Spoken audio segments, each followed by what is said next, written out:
It is surely clear why none of the royal offspring seem to survive.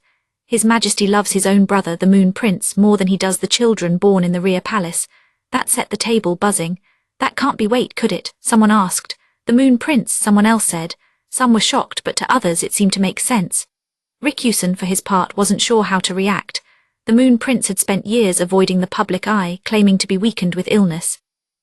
There were no other members of the royal bloodline, and there had always been rumors that the current emperor doted upon his younger brother. They were both children of the same mother after all. Some said the Moon Prince was kept from public duties because of his Majesty's overprotectiveness.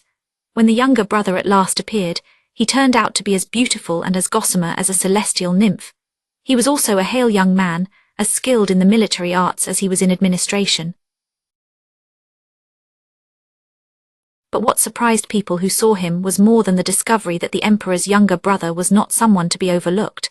It was because, under the name Jinshi, this man had spent years working in the rear palace, pretending to be a eunuch. Even more shocking was when he chose to reveal himself during the crushing of the Shi clan. Since his days as a eunuch, the Moon Prince's beauty had attracted much attention from both women and men. The revelation of Jinshi's true identity caused considerable worry among the actual eunuchs of the rear palace. Rikyusen had witnessed it himself. Many wondered whether they should retire, or perhaps hang themselves or cut their bellies. When the emperor was asked why he had allowed a member of the royal family to pretend to be a eunuch, he replied to search out corruption. Indeed, the Shi clan, rulers of Shihoku province, had attempted a rebellion. Their destruction was still fresh in everyone's memory. "And what is this love you speak of?" The third daughter was blushing. She seemed to have another meaning of love in mind, but no one bothered to point that out. The possibility was indeed implied. "Have you not heard the stories about whether the Moon Prince is really the son of the former emperor?" Jayakuo said. "Yes, but that's all they are hearsay. Even our father said the Moon Prince was much like the former emperor in the sovereign's younger days. Then who do you propose was the father?" the second son asked, exasperated by the entire topic. Jayakuo's expression never faltered. At that time the Empress Dowager was simply the Empress. Only so many people could get close to a woman in her position. If it was his former Majesty, it could only have been a family member. Jayakuo grinned an expression that the people of the western capital might have considered heroic. What he spoke of now, however, was foul. "Say his present Majesty. You're suggesting that the Moon Prince might be the Emperor's own son?" the fifth brother asked, going pale. The other siblings and their attendants began muttering to each other. Marriage among relatives was common with the many nomadic tribes in Ise province, but relations between a parent and child were taboo. "Is it so hard to imagine?" asked Jayakuo. The former emperor was interested only in children, and the Empress Dowager was not that young but still young. She was closer in age to our current sovereign than the former one, I dare say. Consanguinity has never stopped the imperial family before. There are records of past members having children with nieces or half-sisters. This is beyond absurd. What you're suggesting is absolutely unthinkable, Dahai shouted. All his deference toward his eldest brother had evaporated, and yet it explains everything. Does the imperial younger brother resemble his Majesty? Well, a son resembles his father. Does his Majesty dote upon the Moon Prince? So does a father upon his son. Finally, no children were raised in the rear palace for many years, to allow his eldest son to be certain to inherit the throne. The eldest sister marched up to Jayakuo, pressing closer and closer to him. "You mean to say that his Majesty never intended for any of his other children to survive to adulthood? That the other infants were murdered and the crown prince will be too? What proof do you have? What proof do you have?" Her lady-in-waiting somewhat reluctantly held her mistress back. "She is right. On what grounds can you say this?" the third daughter demanded. "If it ever came out that you were making such accusations based on nothing but speculation, we would be lucky to meet the fate of the Yi clan or even the Shi clan. You want proof? Then let me tell you a story." Jayakuo, unbothered by the hubbub that had broken out around him, slowly uncrossed and recrossed his legs. When the imperial younger brother was born, almost all of the ladies in waiting who had attended the Empress until that time were released from service. One of them was married off to a man in Ise province, and her husband happened to be an acquaintance of mine. Tragically, her husband died, after which she came to me with a request. She said she had something very important to say about the imperial younger brother. Jayakuo couldn't have looked more pleased with himself. Is this true? The eldest sister asked, slowly backing away. Oh, it is true. It was last year, just after His Majesty's younger brother had been in the western capital, as it happens. Dahai gave Gyukuo a doubtful look. This is the first I have heard of it. This is the first I have spoken of it. It seemed very strange that she would come to me with her story, but I thought the least I could do was hear her out. Yet almost immediately after that, this former lady-in-waiting died. She was run over by a carriage in a terrible accident. He spread his hands mournfully. The implication was clear. He wanted them to believe someone had tried to shut the woman up. Rikusen felt himself break out in a damp sweat. This man, Gyukuo, had a perfect facade. He knew how to set the stage, and he knew how to needle others in their weakest places. He had no real proof of his claims, yet he would succeed in sowing doubt in the minds of everyone in the room about the circumstances of the Moon Prince's birth. He spoke at length, leading them to his conclusion. Do you think the Moon Prince would bother to listen to my words? Would it be better if I remained silent? Does he know or does he not know? Gyukuo's voice echoed throughout the room as he spoke. His gestures and movements were as deliberate as those of an actor on stage, and his story, which could have seemed ridiculous, sounded pleasant to the ear. Our father wished for and still wishes for the prosperity of the Western capital. Will we achieve this by simply being subservient to the imperial family? If you believe we should be their dogs, then I say we should have been destroyed 17 years ago. The Yi clan was named for the dog in the zodiac, and Gyukuo used their name now to remind them of their clan's history. The younger brothers and sisters who had questioned their elder no longer seemed so sure. They had begun to wonder if they should meekly support the imperial family or not. Rikusen saw this was what made Gyukuo so frightening. He would make them do what they did not wish to do. He knew now why he had been called here. It was a provocation. Gyukuo did not care if the imperial younger brother found out about this. That was why he had chosen Rikusen, a hamstrung man. Just as the bat was neither bird nor beast, Rikusen belonged neither to the royal capital nor the western city. Gyukuo's tone filled Rikusen's mind. It challenged him to speak if he dared and asked what it would matter if he did. Now we must get ready, Gyukuo said. We cannot let the ceremony conclude without our presence. All of you go and prepare. At Gyukuo's urging, the siblings parted ways with heavy hearts and long faces. Finally, only Dahai was left among them. Before he left the room, he turned to look at Gyukuo, eldest brother. This ceremony we go to, I will mind my manners for today. I know your hearts are not yet settled. Rikusen wasn't sure whether he found that reassuring. He stayed in his chair, stock still, staring at the ground. Chapter 19, The Weeping Wind, Part 1. It was all right. All was well, Gyukuo kept telling himself. Soon all would be over. Soon it would all be taken care of. He felt as if a thread that had been wound around his feet was soon to be cut. Meanwhile he was moving to slash the countless threads wound around his neck. The nightmare that had plagued him for nearly 30 years would be dispelled. Soon, all very soon. He picked up a flight feather that sat on the shelf. It came from a hawk his mother had especially adored. When she died, the bird passed soon after, as if following her into the next life. He remembered his distress when she had asked him to take care of the hawk for her. He did not know how to care for a bird and had never expected to. You'll protect this town, won't you? He remembered his mother saying. She was such a kind woman, she had never resented anyone in her life. His father, Gyukuan, had called her Seibo, the Western Mother, because he had wished to make her the most venerated mother in all of Ise province. She had told Gyukuo that his name, which meant Jade Nightingale, came from a bird that lived in the lands far to the east. He wished, though, that she had named him after the eagle instead. It was a strong name. Daddy saves Mommy, like the hero in a play. He wished then that he hadn't been named after a weak bird like the nightingale. He wished he had a stronger name. Just as Gyukuo set the feather down, there came a knock at the door. Enter, he said. Master Gyukuo, there's someone who would like an audience with you. Will you receive them? Asked his aide, coming into the room. Gyukuo was in his office in the administrative building, getting changed. The discussion with his siblings had gone long and he wanted to hurry to the ceremony. He did not have time to entertain visitors. Who is it? He asked. A man named Takubatsu from a village to the northwest. What will you do, sir? The question meant did he want a guard in the room. Gyukuo was in a hurry. He wanted whatever this was to be over quickly. Do not bother with a guard, and I want you out of here too. Takubatsu was Gyukuo's milk brother. Takubatsu's mother had been an enslaved former windreader. Seibo, out of compassion for a fellow tribe member, had freed the woman from slavery and brought her to her own residence. Takubatsu's mother had been close to Sabo, and this had led to her becoming Jyaku-o's nursemaid. Jyaku-o remembered his mother and his nurse looking after the bird together. Jyaku-o finished changing as the aide showed Takubatsu into the room.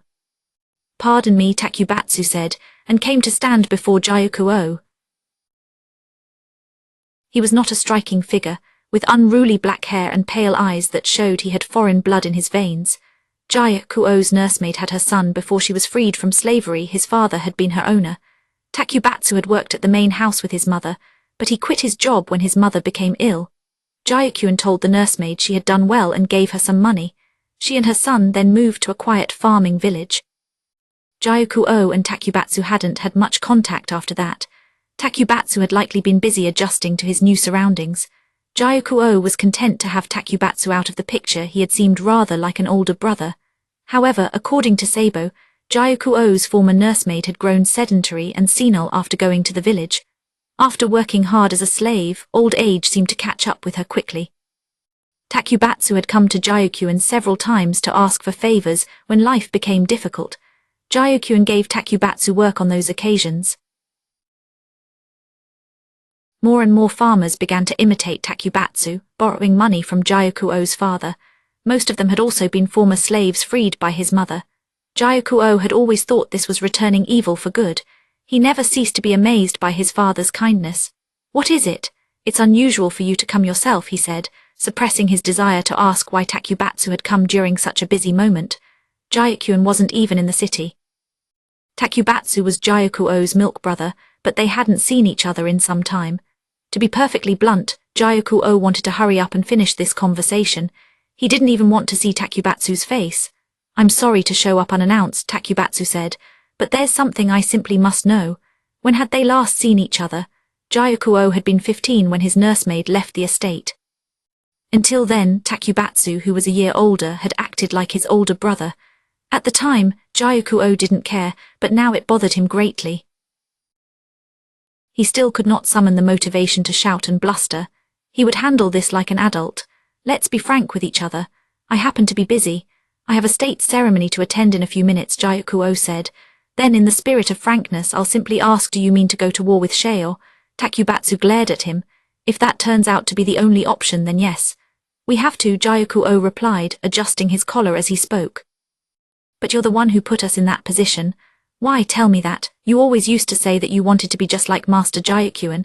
You wanted to go to other places, build relationships with other people and help the business thrive. You wanted to help the Western capital become great. You have children, grandchildren. Do you want to put your family in danger? Because that's what you'll be doing if you start a war," Takubatsu was shouting. Jyaku-o's milk brother had always looked so large to him, but now he seemed small and shabby. His mother's decline had left him unable to get a decent job. This left him poor, and so he had come to Jyaku-o's father to wheedle and beg. Jyaku-o had thought perhaps he would come today to do it again, but no. This was what he wanted to talk about. "Yes, I did, but as you say, that was the past. And also, as you say, my first duty must be to protect my family." Takubatsu was talking about the halcyon days of Jyaku-o's youth, when the sky was always blue and no doubt had troubled him. "As you can see, the Western capital is in danger. The people are exhausted by the ravages of the insect swarm. If I am to supply what they lack, some sacrifice must be made, must it not? It's our leader's job to avoid precisely such sacrifices. If Master Jyaku were here, he would be searching for some other way, any other way. Have you searched?" "Even the honored imperial younger brother has done his part." Jyaku-o found Takubatsu's voice grating. The man had colicky hair and pale eyes, signs of foreign blood. Jyaku-o did not like anything about Takubatsu, not the way he looked, and not the way he acted. "That is not your concern," Jyaku-o said. "I told you I have business to attend to. I am going to be part of a state ceremony. I am out of time to entertain you. A state ceremony where you will whip the people into a war frenzy, no doubt. It was always one of your greatest talents, give you a stage, and you could sway any audience, just as our younger brothers and sisters looked shaken earlier." "Shut up," Jyaku-o bellowed despite himself. He had to be careful. The bureaucrats had left the two of them alone, but they might come in if they heard shouting. He couldn't have that. "Of course it is my concern. I am your older brother." Jyaku-o regarded Takubatsu with an absolute chill in his eyes. He couldn't have his aides hearing talk like that. No one could. I don't know what you mean, he said. We may be milk brothers, yes. If you want to play at being the elder, I can smile and play along, but you are not my older brother, Takubatsu said slowly. I know you wish I weren't. Master Gyukyun and Lady Sabo both raised you that way, and I'm sure my own mother agreed with them. Takubatsu threw a book on the table. It was a weathered lump of sheepskin parchment, a family register. It was obviously quite old, decades old perhaps. Gyukuo's milk brother began flipping the pages. Too bad for you, it's all written right here. Sabo's name was there. Listed as her child was a name Gyukuo didn't recognize. They had been born, however, in the same year as Gyukuo. The story was that my mother left Master Gyukyun's household because she was sick. But it was only a cover. Master Gyukyun put us out of his house in order to hide me and my mother. The words came easily now, smoothly. I am told I was the son of a Chinese merchant. The man lost his children to sickness and accidents one after another. When his family was all gone, he recalled a child he had with a forgotten slave. Gyukuo was silent. He had a ceremony to get to, but he could not leave this man alone while he was taking his little trip down memory lane. Eventually that merchant found his way to Master Gyukyun, didn't he? Did you think nothing when you saw him? Gyukuo did not answer. It had been a few days after Takubatsu and his mother had left. A foreign man Gyukuo had never seen before came to the mansion. He took Gyukuo by the shoulders. He spoke in rapid Chinese. Gyukuo had some trouble following him, but he could tell the man was exclaiming, "My son, my son." This foreign man had red hair and pale green eyes. His eye color much resembled Takubatsu's, as did his unruly hair. But his facial features and his sturdy build were the spitting image of an older Gyukuo. The foreigner had mistaken Gyukuo for Takubatsu.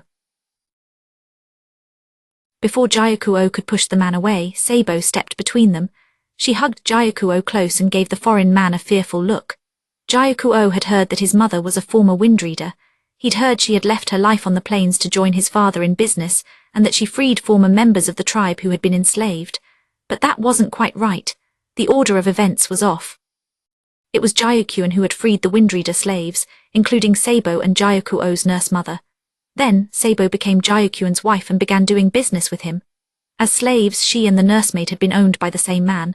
When Gyukyun took her in, Sabo was already with child by a foreign father. The foreigner, unaware of this, sold his slave, Sabo, to Gyukyun. Takubatsu said, "You and I, Gyukuo, are sons of the same father." He sounded so calm, even though Gyukuo didn't want to hear it. Even plugging his ears would not be enough to block out the truth. My mother told me everything. I am sure she meant to take the secret to her grave if she hadn't gone senile.